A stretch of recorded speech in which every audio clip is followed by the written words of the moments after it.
ओम शांति। 23 जुलाई 2024 के ईश्वरीय महावाक्य। पहले एक नज़र मुरली के मुख्य पॉइंट पर। बाबा ने कहा, दुखों की भी लिस्ट निकालो। किस किस प्रकार के दुख है इस दुखधाम में।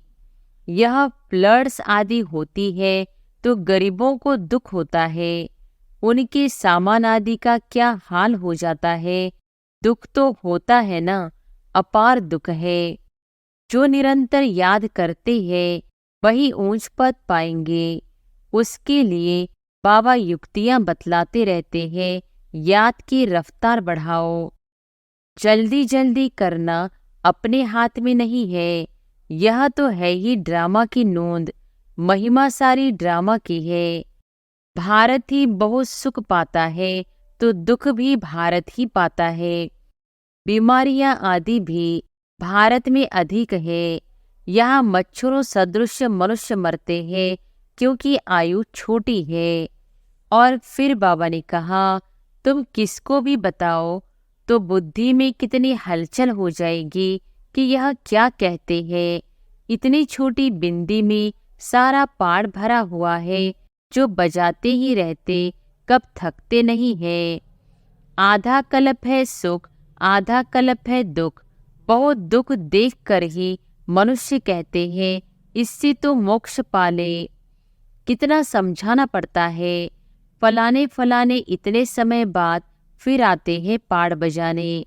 यह कितना बड़ा यूज ड्रामा है। यह सारा ड्रामा तो कभी कोई देख भी न सके। पुकारते हैं रहम करो, कृपा करो। बाप कहते हैं मांगने से कुछ भी नहीं मिलेगा। हमने तो रास्ता बता दिया है। मैं आता ही हूँ रास्ता बताने। और फिर लास्ट में बाबा ने कहा, बाप कितनी मेहनत करते रहते हैं। बाकी बहुत थोड़ा टाइम बचा है। मुझे सर्विसेबल बच्चे चाहिए। घर घर में गीता पाठशाला चाहिए। चित्र आदि न रखो, सिर्फ बाहर में लिख दो। चित्र तो यह बैज भी बस है। पिछाड़ी में यह बैज ही तुमको काम में आएगा। इशारे की बात है। स्वर्ग का मालिक बनना है तो पावन जरूर बनना है। स्वर्ग में जाने वाले वे नरक में गोते कैसे खाएंगे। इसलिए कहा जाता है मन मना भव। क्रिमिनल रावण बनाता है, सिविल शिव बाबा बनाते हैं। यह भी याद करना है। घर घर में क्लास होगा तो सब समझाने वाले बन पड़ेंगे। घर घर में गीता पाठशालाएं बनाए, घर वालों को सुधारना है।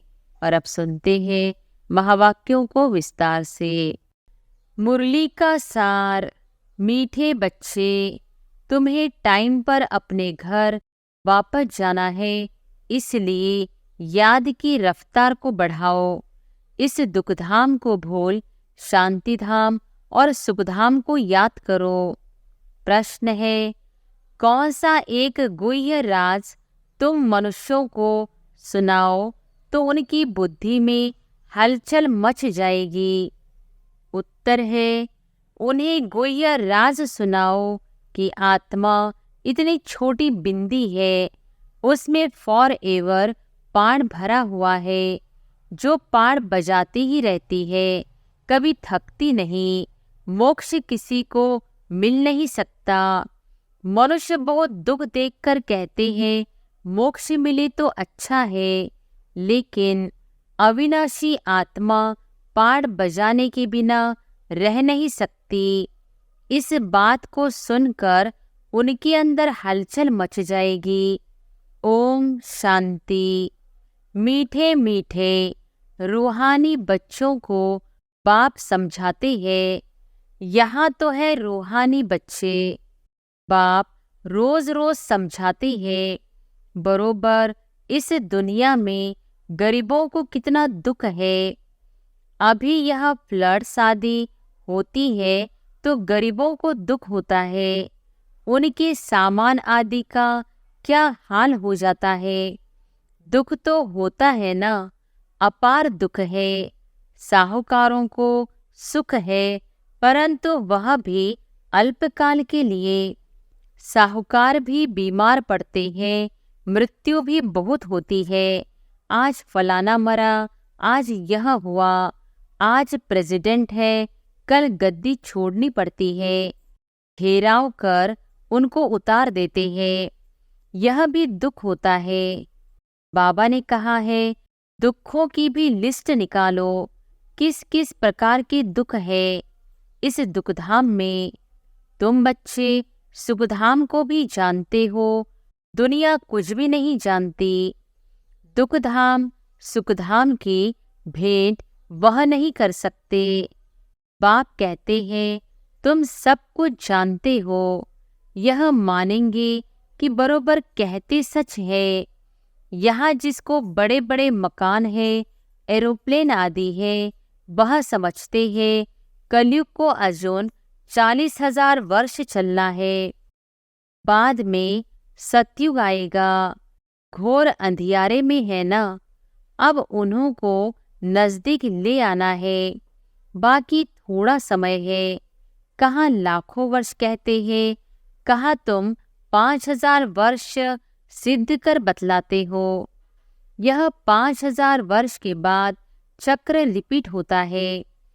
ड्रामा कोई लाखों वर्ष का थोड़ी होगा।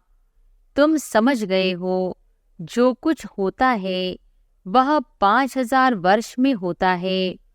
तो यहाँ दुखधाम में बीमारियां आदि सब होती है। तुम तो मुख्य थोड़ी बातें लिख दो, स्वर्ग में दुख का नाम भी नहीं। अब बाप समझाते हैं, मौत सामने खड़ा है। यह वही गीता का एपिसोड चल रहा है। जरूर संगम युग पर ही सतयुग की स्थापना होगी। बाप कहते हैं कि मैं राजाओं का राजा बनाता हूँ, तो जरूर सतयुग का बनाएंगे ना। बाबा अच्छी रीति समझाते हैं। अब हम जाते हैं सुखधाम। बाप को ले जाना पड़े। जो निरंतर याद करते हैं वही ऊंच पद पाएंगे। उसके लिए बाबा युक्तियां बतलाते रहते हैं। याद की रफ्तार बढ़ाओ। कुंभ के मेले पर भी टाइम पर जाना होता है। तुमको भी टाइम पर जाना है। ऐसे नहीं कि जल्दी जल्दी जाकर पहुंचेंगे। नहीं, यह जल्दी जल्दी करना अपने हाथ में नहीं है। यह तो है ही ड्रामा की नोंद। महिमा सारी ड्रामा की है। यहाँ कितने जीव जंतु आदि दुख देने वाले हैं। सतयुग में यह होते नहीं। अंदर ख्याल करना चाहिए, वहाँ यह होगा। सतयुग तो याद आता है ना। सतयुग की स्थापना बाप करते हैं। पिछाड़ी में सारा नटशिल में ज्ञान बुद्धि में आ जाता है। जैसे बीज कितना छोटा, झाड़ कितना बड़ा है। वह तो है जड़ चीजें, यह है चैतन्य। इनका किसको पता नहीं है। कल्प की आयु लंबी चौड़ी कर दी है।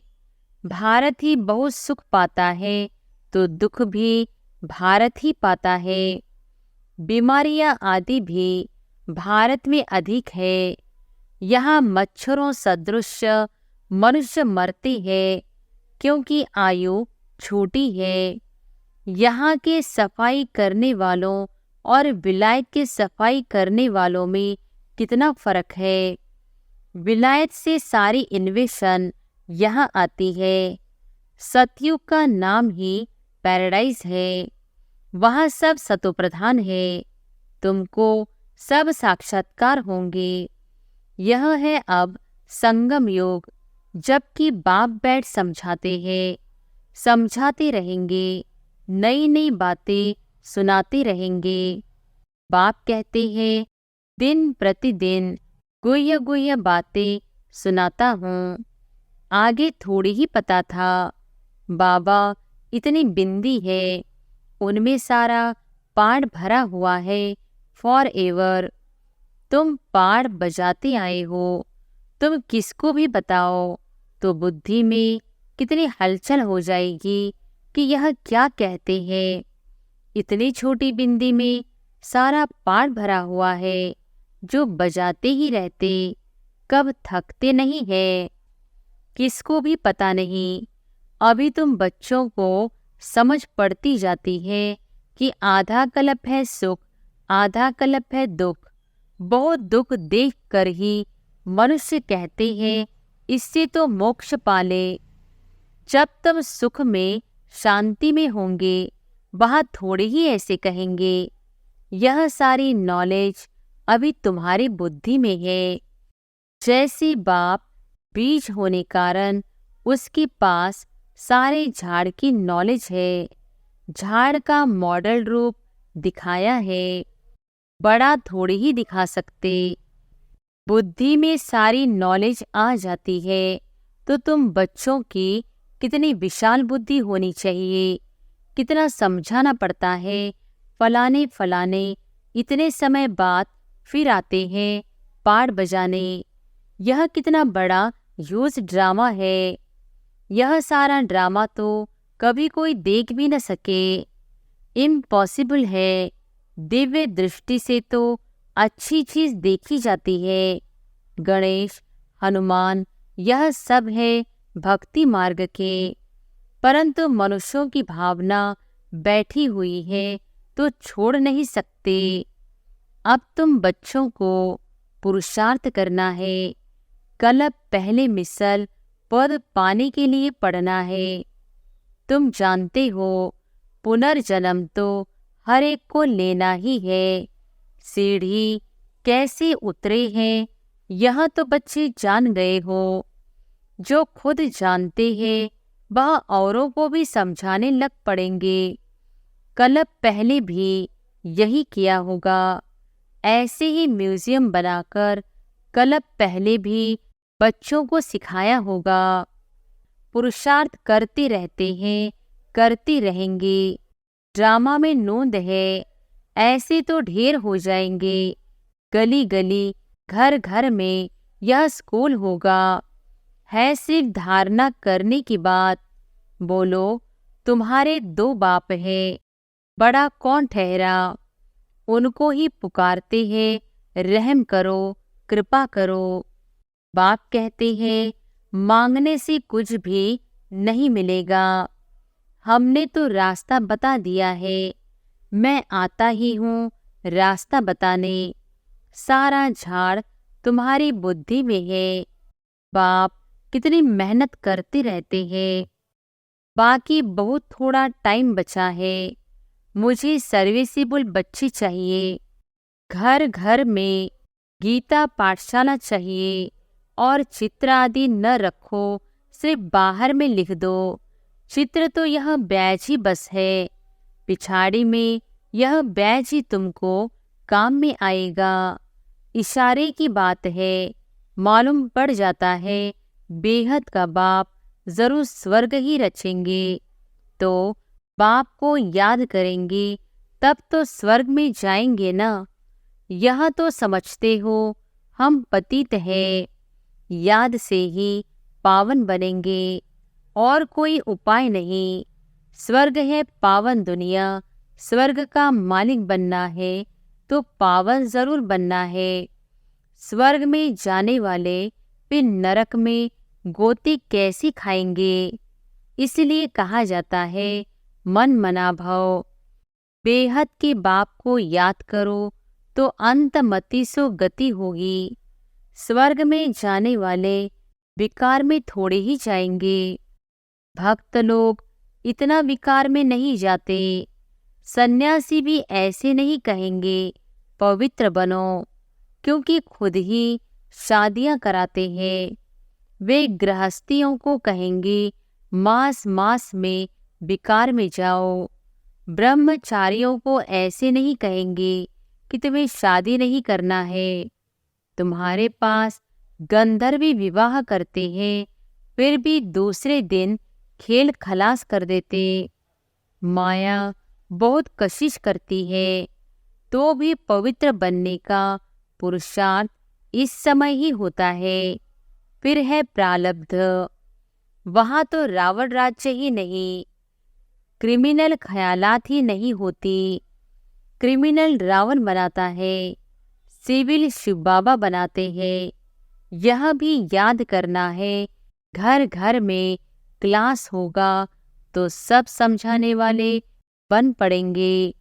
घर घर में गीता पाठशाला बनाए, घर वालों को सुधारना है। ऐसे वृद्धि होती रहेगी। साधारण और गरीब वह जैसे हम जिस ठहरे। बड़े बड़े आदमियों को छोटे छोटे आदमियों के सत्संग में आने में भी लज्जा आएगी, क्योंकि सुना है ना, जादू है, भाई बहन बनाती है। अरे यह तो अच्छा है ना। गृहस्थी में कितने झंझट होते हैं, फिर कितना दुखी होते हैं। यह है ही दुख की दुनिया। अपार दुख है, फिर वहाँ सुख भी अपार होगा। तुम कोशिश करो लिस्ट बनाने की, 25-30 मुख्य मुख्य दुख की बातें निकालो। बेहद के बाप से वर्षा पाने के लिए कितना पुरुषार्थ करना चाहिए। बाप इस रथ द्वारा हमको समझाते हैं। यह दादा भी स्टूडेंट है, देहधारी सब स्टूडेंट है।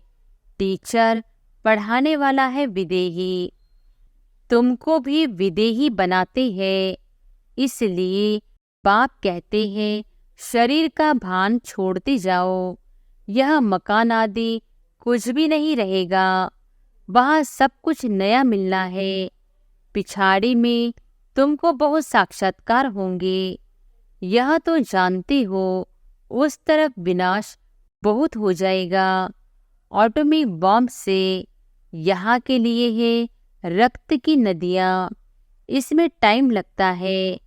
यहाँ का मौत बड़ा खराब है। यह अविनाशी खंड है। नक्शे में देखेंगे हिंदुस्तान तो एक जैसी कोना है। ड्रामा अनुसार यहाँ उनका असर आता ही नहीं है। यहाँ रक्त की नदियाँ बहती है। अभी तैयारियां कर रहे हैं। हो सकता है पिछाड़ी में इनको बॉम्ब्स भी लोन देंगे। बाकी वह बॉम्ब्स जो फेंकने से ही दुनिया ख़त्म हो जाए, वह थोड़े ही लोन पर देंगे, हल्की क्वालिटी के देंगे। काम की चीज़ें थोड़ी ही किसको दी जाती है। विनाश तो कलब पहले मिसल हो ही जाना है। नई बात नहीं। अनेक धर्म विनाश, एक धर्म की स्थापना। भारत खंड कभी विनाश को नहीं पाता है। कुछ तो बचने ही है। सब मर जाए फिर तो प्रलय हो जाए। दिन प्रतिदिन तुम्हारी बुद्धि विशाल होती जाएगी। तुमको बहुत रिगार्ड रहेगा। अभी इतना रिगार्ड थोड़ी है। तब तो कम पास होते हैं, बुद्धि में आता नहीं है। कितनी सजाएं खानी पड़ेगी, फिर आएंगे भी देरी से। गिरते हैं तो फिर की कमाई चट हो जाती है। काले के काले बन जाएंगे, फिर वह खड़े हो न सके। कितने जाते हैं, कितने जाने वाले भी हैं। खुद भी समझ सकते हैं इस हालत में शरीर छूट जाए तो हमारी क्या गति होगी। समझ की बात है ना। बाप कहते हैं तुम बच्चे हो शांति स्थापन करने वाले। तुम्हारे में भी अशांति होगी तो पद भ्रष्ट हो जाएगा। किसको भी दुख देने की दरकार नहीं है। बाप कितना प्यार से सबको बच्ची बच्ची कहकर बात करते हैं। बेहद का बाप है ना। सारी दुनिया के इसमें नॉलेज है, तब तो समझाते हैं। इस दुनिया में कितने प्रकार के दुख है। ढेर दुख की बातें तुम लिख सकते हो। जब तुम यह सिद्ध कर बताएंगे तो समझेंगे कि यह बात तो बिल्कुल ठीक है। यह अपार दुख तो सिवाय एक बाप के और कोई दूर नहीं कर सकते। दुखों की लिस्ट होगी तो कुछ न कुछ बुद्धि में बैठेगा। बाकी तो सुना अनसुना कर देंगे। उनके लिए ही गाया जाता है। रीढ़ भेड़ क्या जाने साज। बाप समझाते हैं, तुम बच्चों को ऐसा गुलगुल बनना है, कोई अशांति गंदगी नहीं होनी चाहिए।